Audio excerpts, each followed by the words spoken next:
Smart and legal guidance download the application now. नमस्कार दोस्तों, आप सुबह 10 बज चुके हैं। हमारा नया डेली लीगल जीके का टॉपिक आ चुका है, नया सेशन आ चुका है। एंड टुडे जो हमारा सेशन रहेगा मोस्ट इंपॉर्टेंट रहेगा आज तक की सारी वीडियो का। तो आज मैं आपके सामने एक ऐसा केस डिस्कस करूंगा जो इंडिया में सबसे पहली बार हुआ था, जिसमें 28 जजेस की बेंच हमारे पर्टिकुलर एक केस की सुनवाई करने के लिए बैठी थी। हाई कोर्ट के अंदर 28 जजेस की बेंच बैठी थी, याद रखिएगा। तो it is totally very very important video and very important session for legal GK. Exam point of view से बहुत ही ज्यादा इंपॉर्टेंट है, याद रखिएगा। तो ज्यादा देरी ना करते हुए हम सेशन को स्टार्ट करते हैं। और जैसे कि आप लोग जानते होंगे कि जो लोग पहली बार आए हैं मेरे सेशन को अटेंड करने के लिए, तो आपको इसकी पीडीएफ जो है मेरे पर्टिकुलर एप्लीकेशन के ऊपर मिल जाएगी। मेरा एप्लीकेशन नाम है smart and legal guidance. Google play store पे आप डालोगे स्मार्ट एंड लीगल गाइडेंस, आपको मेरी एप्लीकेशन वहां पर मिल जाएगी। और जो आईफोन यूजर्स है उनको जो है माई इंस्टीट्यूट ऐप एक आता है हमारा ऐप स्टोर के ऊपर, वो डाउनलोड करोगे, रेड कलर का आता है, माई इंस्टीट्यूट एप्लीकेशन है। वहां पे आपसे ORG कोड मांगा जाएगा, ZPOGS। आप ये ORG कोड यूज करोगे, मेरी एप्लीकेशन डाउनलोड हो जाएगी, बात खत्म। अब मुद्दे वाली बात यह है कि केस का नाम है इन रे केशव सिंह 1965 सुप्रीम कोर्ट। अब ये जो इन रे है ना, इन रे आपने बहुत जगह आईपीसी के केसेस भी हैं, वहां पे आपने इन रे वर्ड सुना होगा। इन रे का मतलब होता है कि यहाँ पे सुप्रीम कोर्ट से जो है रेफरेंस मांगा जाता है। इन रे यानी इन रेफरेंस। तो रेफरेंस का आर्टिकल नंबर कौन सा है आपको पता है? रेफरेंस का हमारा आर्टिकल नंबर होता है आर्टिकल नंबर 143। हालांकि ये चीजें मैंने ऑलरेडी आपको सारी चीजें मेंशन कर रखी हैं, अभी इस पूरे सेशन में मैं बताऊंगा। तो केस का नाम क्या है? इन रे केशव सिंह 1965 सुप्रीम कोर्ट का केस है। अब ये इंपॉर्टेंट हमारा लैंडमार्क केस है। जैसे मैंने आपको बताया, इंडियन जुडिशरी में 28 जजेस की बेंच इस केस के अंदर सुनवाई करने के लिए एक मुद्दे के ऊपर बैठी थी। अब इन रे का मैंने आपको बता दिया, in reference by the president from the supreme court by article number 143 होता है इंडियन कॉन्स्टिट्यूशन के अंदर। ठीक है, अब यहाँ पे जो है हम टॉपिक पढ़ने वाले हैं कि क्या पार्लियामेंट्री प्रिविलेजेस, पार्लियामेंट्री या स्टेट लेजिस्लेचर की जो प्रिविलेजेस दी गई हैं आर्टिकल नंबर 105 एंड 194 के अंदर ऑफ अवर इंडियन कॉन्स्टिट्यूशन में, ये भी चीज मैं आपको एक्सप्लेन करूंगा। तो आपको मैं टॉपिक वाइज आर्टिकल्स बता रहा हूँ, दिमाग में सेट हो जाए कि भाई हम इस टॉपिक के अंदर कौन कौन से आर्टिकल्स अब पढ़ने वाले हैं। तो पार्लियामेंट्री प्रिविलेजेस जो है क्या वो सुप्रीम होती है हर चीज से ऊपर, फंडामेंटल राइट से ऊपर, सुप्रीम कोर्ट से ऊपर, कॉन्स्टिट्यूशन से ऊपर, आम जनता के जो आम जनता होती है उससे ऊपर, सबसे ऊपर होती है। इस क्वेश्चन को डिस्कस करा गया था सुप्रीम कोर्ट के द्वारा इन केस ऑफ इन रे केशव सिंह 1965 सुप्रीम कोर्ट। और क्या आर्टिकल नंबर 211 जो है वो निगलेक्ट कर सकता है ओवर पार्लियामेंट्री प्रिविलेजेस? इसका मतलब ये होता है आर्टिकल नंबर 211 का कि भाई जो जजेस होते हैं अपनी कोर्ट के अंदर जो बैठे होते हैं, वो कोई भी कंडक्ट करते हैं, कोई भी प्रोसीडिंग्स करते हैं, तो उनके जो कंडक्ट और उनकी जो प्रोसीडिंग्स है, इसको हम सुप्रीम कोर्ट में, हाई कोर्ट के अंदर चैलेंज कर सकते हैं, डिस्कस कर सकते हैं। तो यहाँ पे हमारा संविधान एक तरीके से इम्यून करता है जजेस के कंडक्ट को, जजेस की प्रोसीडिंग्स को अंडर आर्टिकल नंबर 211 कि नहीं कर सकते भाई, क्लियर शब्दों में। तो ये भी हम चर्चा करेंगे इसके ऊपर। और कोई भी व्यक्ति जो है जिसके पास अपना फंडामेंटल राइट है, क्या वो लिमिटेड राइट्स है? फंडामेंटल राइट्स के लिमिटेड राइट्स माने जाएंगे एक बार जब पार्लियामेंट्री प्रिविलेजेस लागू हो जाते हैं या स्टेट लेजिस्लेचर के द्वारा अपने जो प्रिविलेजेस आर्टिकल नंबर 105 एंड 194 के अंदर जो मेंशन करे हुए हैं वो एक्सरसाइज करने के बाद में, ये भी चीज हम डिस्कस करेंगे। और आर्टिकल नंबर 44th अमेंडमेंट जो आई थी, उन्होंने पार्लियामेंट्री प्रिविलेजेस को एक्सटेंड करा था। तो क्या कोई नया आर्टिकल का जन्म भी हुआ था? मैं आपको बता देता हूं। आर्टिकल नंबर 361A हमारा जो जन्म हुआ था और उसमें एक्सटेंशन दी थी। इसका बताऊंगा क्या होता है इसका मतलब। और इंपॉर्टेंट प्रोविजंस हमारे दिमाग में कौन कौन से रहने चाहिए, जैसे मैंने आपको बताया, ये हमारा पार्लियामेंट्री या स्टेट लेजिस्लेचर की प्रिविलेजेस के बारे में बात करता है। ये 44th अमेंडमेंट से एड ऑन हुआ था, एक्सटेंड करा था, पार्लियामेंट्री प्रिविलेजेस को एक्सटेंड करा था। ये जजेस को इम्यून करता है उनकी प्रोसीडिंग्स और कंडक्ट के लिए। और ये रेफरेंस के बारे में बात करता है। और आर्टिकल नंबर 44th अमेंडमेंट में हमने 361A ऐड करा था, जिसको इसको ऐड करा था ना हमने इसके अमेंडमेंट के साथ। ये 44th अमेंडमेंट में आर्टिकल नंबर 21 जो मैंने आपको ये वाला क्वेश्चन बताया ना कि लिमिटेड राइट वाला, तो इसको हम डिस्कस करेंगे। 21 आपको बताया ना, right to life and personal liberty वगैरह वगैरह। और ये मैंने इसलिए लिखा हुआ है कि जब आप मेरी पीडीएफ देख लोगे ना, तो सॉरी जब ये वीडियो देख लोगे तो पीडीएफ आपको मेरी एप्लीकेशन के ऊपर मिलेगी। तो एप्लीकेशन में जो बच्चा डायरेक्ट मेरी पीडीएफ देख रहा होगा तो उसके दिमाग में रहे कि मेरे को 22nd सेशन अपना लीगल जीके का पहले अटेंड करना है, तब जाके पीडीएफ पढ़नी पड़ेगी। चलो अब हम चर्चा चालू करते हैं। तो हमने केस पढ़ा इन रे केशव सिंह, मैं शॉर्ट फॉर्म लिख रहा हूँ, ठीक है, 1965 सुप्रीम कोर्ट। यहाँ पे सुप्रीम कोर्ट से रेफरेंस मांगी गई थी आर्टिकल नंबर 143 की मदद लेके, ठीक है। चलो यहाँ पे कहानी क्या थी कि यहाँ पे ना एक भाई साहब थे हमारे केशव सिंह एक भाई साहब थे, ठीक है। ये जो है ना मतलब एक तरह से लीडर थे। मैंने कहानी बना के लिखी हुई है अपनी कॉपी के अंदर ताकि आपके अंडरस्टैंडिंग क्लियर रहे। तो केशव सिंह जो है एक लीडर थे। और लीडर कब थे वो? सोशलिस्ट एक पार्टी थी, एक सोशलिस्ट पार्टी हुआ करती थी 1960 के दौरान मैं बात कर रहा हूँ। एक सोशलिस्ट पार्टी हुआ करती थी, उस पार्टी के अंदर ये बहुत दिग्गज नेता थे। बट इन सोशलिस्ट जो पार्टी थी ना, इनके पास भाई कोई वोट्स नहीं थे, कोई भी वोट्स नहीं थे इनके पास, ठीक है, नो वोट्स, ठीक है। बस अपनी पार्टी बनी हुई थी, पूरा ऑफिस था, स्टाफ था इनके पास, कार्यकर्ता बहुत बढ़िया बढ़िया थे इनके पास, बड़े बड़े कार्यकर्ता थे, लेकिन इनके पास वोट नहीं था, ठीक है। और 1960 के दौरान की मैं बात कर रहा हूँ। 1960s की अगर हम बात करते हैं तो वहां पे रूलिंग पार्टी हमारी कौन सी हुआ करती थी? रूलिंग पार्टी हमारी कौन सी हुआ करती थी? कांग्रेस। नेहरू जी के टाइम की मैं बात कर रहा हूँ, ठीक है, कांग्रेस हुआ करती थी। फिर एक दिन क्या हुआ, जो मेरा ये केशव सिंह भाई थे हमारे, ठीक है, जो ये ठीक है, केशव, मेरा थोड़ा बोलने का तरीका ऐसा है जिससे कि आपको फैमिलियर लगे और चीजें समझ में आसानी से रहे।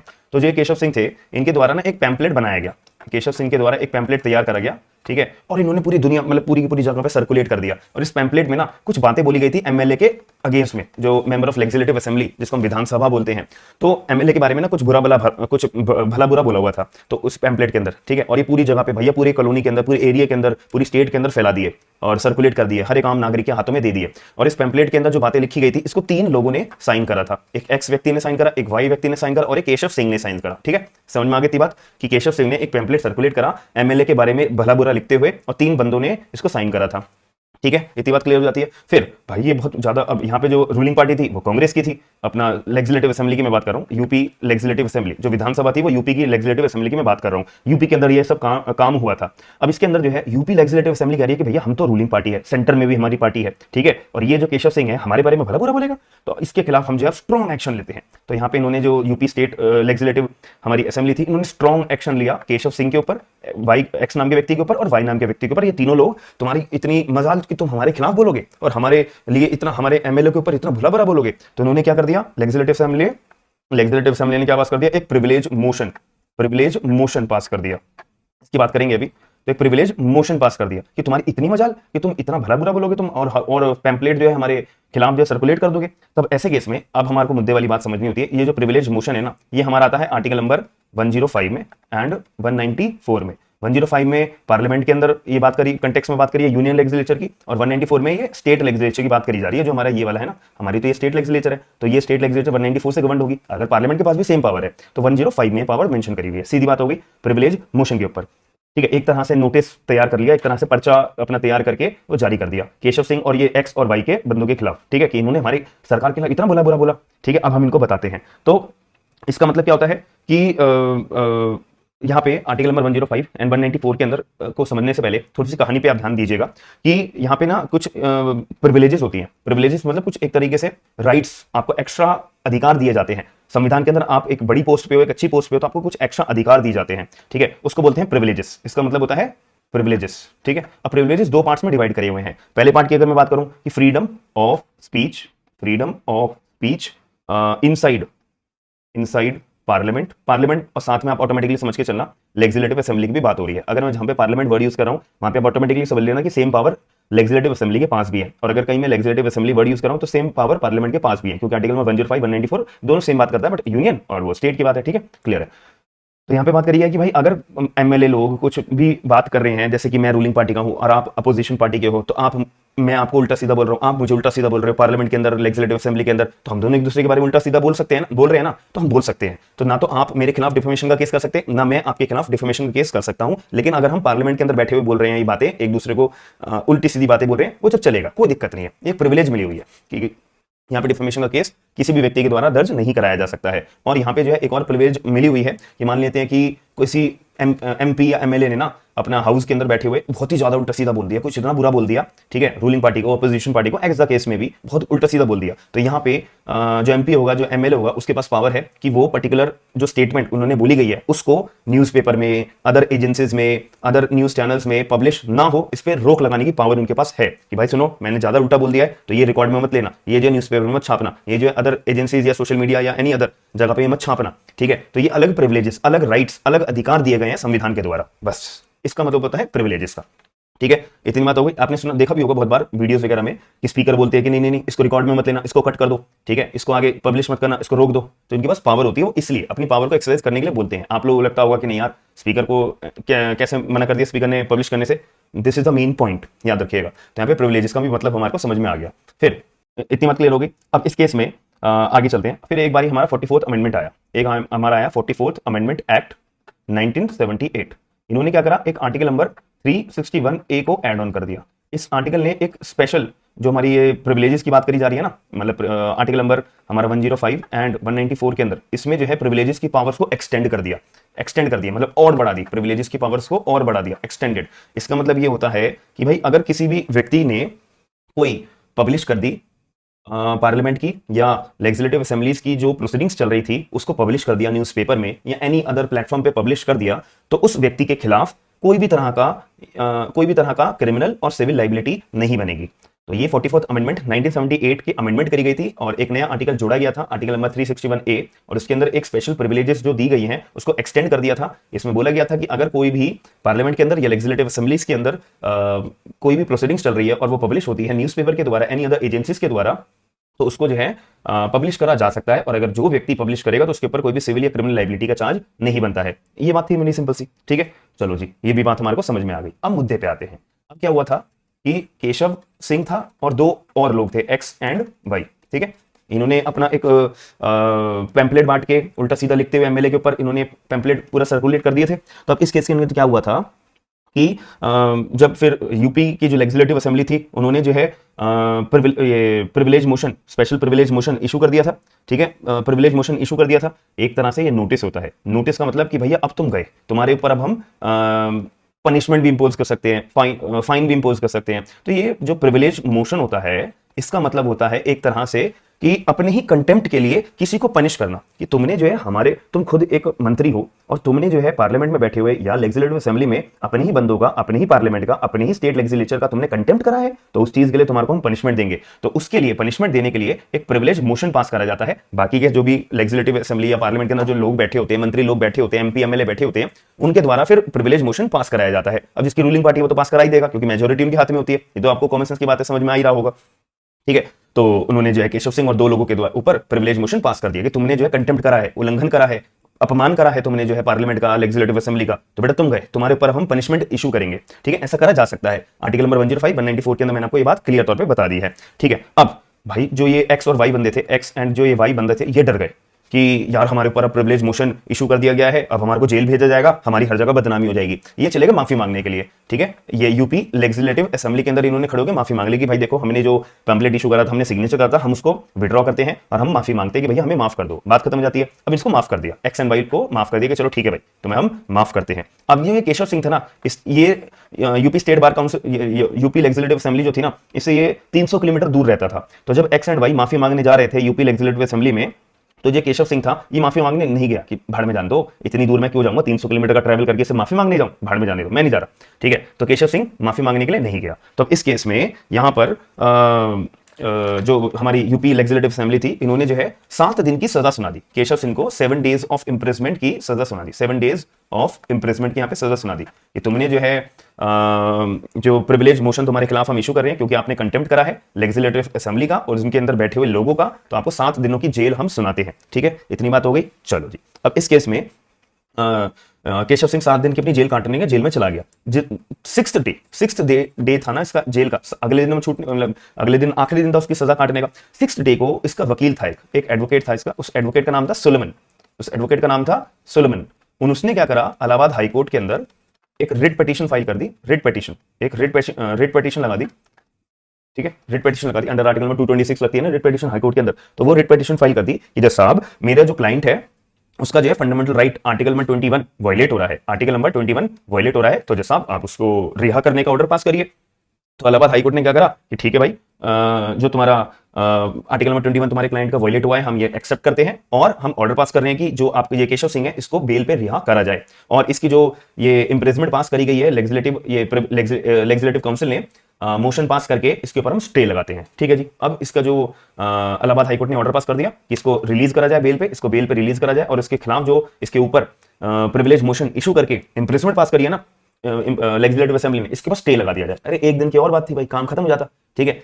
जब 6 दिन बंदे काट ही लिए तो ठीक है, बट कहानी बता रहा हूं आपको जो हुई है रियल प्रैक्टिकल, बिल्कुल आप जजमेंट की कॉपी भी पढ़ लेना अगर मैंने एक भी बात आपको ऊपर नीचे लगे, बिल्कुल वर्ड टू वर्ड मैं आपको बता रहा हूं। इसलिए मैं ऑलरेडी आपके लिए पहली पूरी कहानी बना के बैठा हूं ताकि कोई भी पॉइंट आप लोगों के लिए मैं मिस ना कर पाऊं, ठीक है। तब इस केस के अंदर जो है यहाँ पे स्टे लगा के अपना रिलीज कर दिया बेल पे, ठीक है। इतनी बात हुई। और जस्टिस का नाम भी बहुत इंपॉर्टेंट है, याद रखना। तो justice and Sehgal, justice Sehgal, 2 जजेस की बेंच थी, ठीक है, justice Baig and justice Sehgal, इन जज साहब ने ये जजमेंट पास करा था। अब यहाँ पे जो अपनी यूपी की लेजिस्लेटिव असेंबली थी, यूपी की जो लेजिस्लेटिव असेंबली थी वो आ गए, उनको और गुस्सा आ गया। यूपी लेजिस्लेटिव असेंबली ने क्या करा, इन जजेस के ऊपर भी ये प्रिविलेज मोशन इशू कर दिया और इस एडवोकेट के ऊपर भी प्रिविलेज मोशन इशू कर दिया और केशव सिंह के ऊपर दोबारा जो है प्रिविलेज मोशन इशू कर दिया। प्रिविलेज मोशन केशव सिंह के ऊपर भी इशू कर दिया। यानी कि जो ये यूपी लेजिस्लेटिव असेंबली थी, इन्होंने जजेस के ऊपर, जिन्होंने ये फैसला सुनाया था स्टे करने का और बेल पर रिहा करने का, एंड एडवोकेट के ऊपर जो अपील रिट पिटीशन जिसने डाली थी, एंड जिसने केशव सिंह के ऊपर जो कोर्ट में अपना फंडामेंटल राइट जिसका वायलेट हुआ था उसकी मांग करने गया था। तो सब लोग फंस गए। सब लोगों के ऊपर अपना जो है privilege motion UP legislative assembly में इशू कर दिया कि तुम्हारी इतनी हिम्मत कि तुम हमारे प्रिविलेज मोशन को के ऊपर जवाब दोगे। तब यहाँ पे तो और खिचड़ी पक गई। अब यहाँ पे क्या हुआ कि सारे के सारे जजेस भी थोड़े परेशान हो गए कि भाई अब ये जो जजेस के ऊपर प्रिविलेज मोशन जो इशू करा गया है ये भी कोई जज के पास जाएंगे गुहार लगाने के लिए कि ये जो है गलत है, ठीक है, वरना इनको भी जेल में डाल दिया जाएगा, इन जजेस को भी, इस एडवोकेट को भी जेल में डाल दिया जाएगा। बेचारा केशव सिंह तो जेल में था ही, अभी उसको दोबारा जेल में जाना पड़ा, ठीक है। इसके ऊपर दो प्रिविलेज मोशन इशू कर दिए गए, ठीक है। इतनी कहानी थी। तो ये जज जो दूसरा जज था ये भी डरा हुआ था कि भाई मैं नहीं लेता केस, ठीक है, क्योंकि अगर ऐसा हुआ कि मैंने इनको इंसाफ देने के लिए कुछ बोला तो यूपी लेजिस्लेटिव असेंबली तो मेरे ऊपर भी जो है प्रिविलेज मोशन इशू कर देंगी, फिर इनका भी केस चलेगा। वो जज भी डर गए कि मेरे ऊपर भी जो है प्रिविलेज मोशन का मामला दर्ज हो जाएगा कि भैया मैं नहीं लेता केस, ठीक है। ये कहानी बन चुकी थी। अब क्या हुआ, 28 जजेस की बेंच बैठी, इंडियाज बिगेस्ट, आई होप इससे बड़ा कोई जज का बेंच का मामला सेट हुआ ही नहीं है अभी। 28 जजेस की बेंच यहां पर बैठी थी इस पर्टिकुलर केस की सुनवाई करने के लिए, ठीक है। अब यूपी लेजिस्लेटिव असेंबली 28 जजेस के ऊपर थोड़ी ना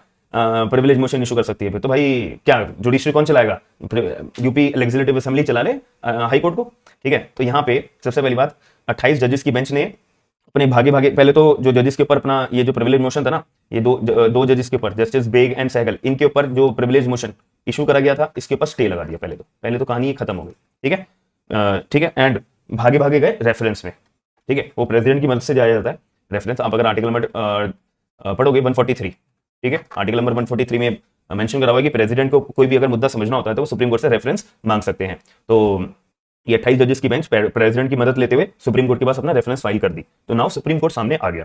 सुप्रीम कोर्ट के सामने पूरी की पूरी खिचड़ी पककर आई थी कि यहाँ पर इलाहाबाद हाईकोर्ट के जजेस के ऊपर भी अपना प्रिविलेज मोशन इशू करा गया है, केशव सिंह के ऊपर भी इशू करा गया है, एडवोकेट्स के ऊपर भी इशू करा गया है। 28 जजेस की बेंच मुद्दा लेके आई है प्रेसिडेंट की मदद लेके। तो अब यहाँ पे क्या, और यहाँ पे फंडामेंटल राइट किसी व्यक्ति के वायलेट हो रहे हैं तो वो अपना हाईकोर्ट नहीं जा सकता अप्रोच करने के लिए। ये पूरी की पूरी खिचड़ी पक गई। अब सुप्रीम कोर्ट यहाँ पे खिचड़ी को अपना पकाकर सबको बांट रहा था कि अब क्या करना है। नाउ सुप्रीम कोर्ट के सामने कुछ मुद्दे आए।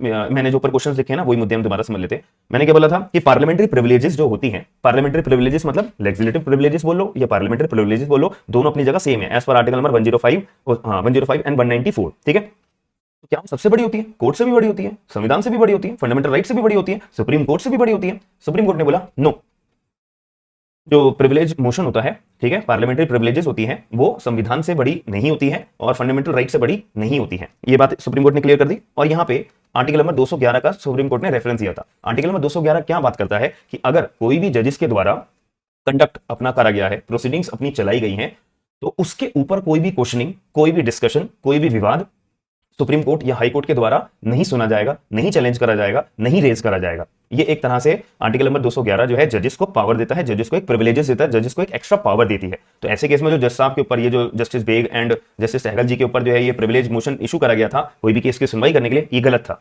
सुप्रीम कोर्ट ने क्लियर शब्दों में बोला था कि आर्टिकल नंबर 211 का ये वायलेशन है। तो जो प्रिविलेज मोशन है ये संविधान से ऊपर नहीं जा सकता, आर्टिकल नंबर 211 से ऊपर नहीं जा सकता, याद रखिएगा। ये भी सुप्रीम कोर्ट ने पॉइंट क्लियर कर दिया। तो जजेस को यहाँ पे स्टे देके, मतलब जजेस की जो है जो इंप्रेजमेंट का ऑर्डर पास करा गया था उसको कैंसिल कर दिया। ये भी हमारा दूसरा पॉइंट क्लियर हो गया है। तीसरा पॉइंट यहाँ पे बात आया, जो केशव सिंह था ना, केशव सिंह बेचारा था जो वो हर जगह से जो फंसा हुआ था, केशव सिंह को बोला कि सुन भाई, सुप्रीम कोर्ट जज साहब ने केशव सिंह इस केस का रेफरेंस देते हुए केशव सिंह को बोला कि भाई सुन, तेरे को तेरी जो एक दिन की जेल बची है ना, 7 दिन अपने पूरे कर और अपना घर बैठ चुपचाप, ठीक है। 7 दिन की अपनी जेल पूरी कर और चुपचाप घर बैठ। ये सारी की सारी खिचड़ी खिला के रख दी तूने, ठीक है। तो ये 7 डेज की अपनी इंप्रेजमेंट काट और अपना घर बैठ, इसका भी मामला खत्म कर दिया। अब यहां पर सुप्रीम कोर्ट ने क्लियर बोला कि जो पार्लियामेंट्री प्रिविलेजेस हैं, प्रिविलेजेस ये जो है फंडामेंटल राइट से ऊपर नहीं होती है। किसी भी व्यक्ति का अगर फंडामेंटल राइट वायलेट हो रहा है तो वो अपना हाई कोर्ट या सुप्रीम कोर्ट के पास गुहार लगाने के लिए, अपने फंडामेंटल राइट्स का जब इन्फ्रिंजमेंट होता है उसको पाने के लिए आ सकता है। तो कोई भी लेजिस्लेटिव असेंबली, कोई भी पार्लियामेंट जो है अपना प्रिविलेज मोशन पास करके उस व्यक्ति को रोक नहीं सकते हैं कि तुम कोर्ट कैसे चले गए, ठीक है, हमारे प्रिविलेज मोशन के अगेंस्ट में तुम कोर्ट कैसे चले गए, तुम्हारी इतनी हिम्मत कैसे हो गई। ऐसा कोई भी पार्लियामेंट और कोई भी अपना स्टेट लेजिस्लेचर कभी जीवन में नहीं कर सकता है। बात खत्म हो जाती है। ये सुप्रीम कोर्ट ने क्लियर शब्दों में बोला था। और आर्टिकल नंबर 211 में बोल दिया कि जजेस तो इम्यून है ही भाई, ठीक है, जजेस के ऊपर भी अपनी सुनवाई करने की पावर है। ऐसे तुम पार्लियामेंट्री मोशन अगर इशू करते रहोगे तो जजेस अपना इंडिपेंडेंस तौर पे काम कैसे कर पाएंगे? ऐसे तो जजेस को तुम अपने पास ही रख लो फिर भाई, ये तो गलत होगा। तो यहाँ पे क्लियर तौर पे सुप्रीम कोर्ट ने ये क्लियर मामला अपना सेट कर दिया था। और यहाँ पे एडवोकेट के लिए बोला, जो एडवोकेट सोलोमन थे, एडवोकेट को भी बोला देखो एडवोकेट्स भी ना अपना इम्यून रहते हैं, advocates are also immune being the officer of the court. जो एडवोकेट होते हैं वो भी ऑफिसर ऑफ द कोर्ट के तौर पे इम्यून रहते हैं, ठीक है, वो भी ऑफिसर ऑफ द कोर्ट के तौर पे इम्यून रहते हैं, इनके ऊपर भी प्रिविलेज मोशन इशू नहीं किया जा सकता है। तो नाउ सुप्रीम कोर्ट ने अपना रेफरेंस देते हुए इस केस के अंदर सारी की सारी कहानी ये क्लियर कर दी थी, दूध का दूध पानी का पानी ये कर दिया था। तो केस का नाम आपको समझ में आ गया, इन रे केशव सिंह 1965 सुप्रीम कोर्ट, 28 जजेस की बेंच। और यहाँ पे रेफरेंस मांगा गया था सुप्रीम कोर्ट के द्वारा, रेफरेंस आर्टिकल नंबर 143 के अंदर मांगा जाता है। और जजेस को इम्यूनिटी मिली हुई है एक तरह की, कि उनका जो कंडक्ट होगा, प्रोसीडिंग्स होगी, इसके ऊपर कोई भी क्वेश्चनिंग सुप्रीम कोर्ट या हाई कोर्ट के अंदर रेज नहीं करी जा सकती है, as per article number 211 and 44th amendment के अंदर 361A आर्टिकल एड ऑन हुआ था, जिसने प्रिविलेजेस, जो पार्लियामेंट्री प्रिविलेजेस होती है, इसको एक्सटेंड करा था कि अगर कोई भी व्यक्ति पब्लिश करता है पार्लियामेंट्री प्रोसीडिंग्स को न्यूज़पेपर में एनी अदर मेथड के अंदर यूज करते हुए, तो उसके ऊपर कोई भी क्रिमिनल और सिविल लायबिलिटी नहीं बनेगी। लेकिन अगर स्पीकर ने मना कर दिया कि ये पब्लिश मत करना, तब भी वो पब्लिश कर देता है, तब it is a punishable offence, ठीक है, तब यहाँ पे सिविल या क्रिमिनल लायबिलिटी बन सकती है। और इसके अंदर और क्या हमने पढ़ा था, इसके अंदर आर्टिकल नंबर 105 एंड 194 हमारी प्रिविलेज मोशन के बारे में बात करी जाती है। 105 होना पार्लियामेंट, 194 अपना state legislature, union legislature, state legislature, clear हो गया। और 44th अमेंडमेंट 1978, दैट्स इट। आपको अगर मेरा सेशन पसंद आया है तो आप प्लीज मुझे बताइएगा कैसा आपको लगा, और सारी बातें समझ में आई, पूरा केस समझ में आया या नहीं आया। मिलते हैं नेक्स्ट सेशन के अंदर। वीडियो को लाइक जरूर करेगा, सब्सक्राइब जरूर करेगा चैनल को, और शेयर जरूर करेगा, और मेरी एप्लीकेशन डाउनलोड करके इस PDF को जरूर देखिएगा, जरूर बहुत फायदा होगा। हम मिलते हैं नेक्स्ट सेशन के अंदर। Bye bye, take care.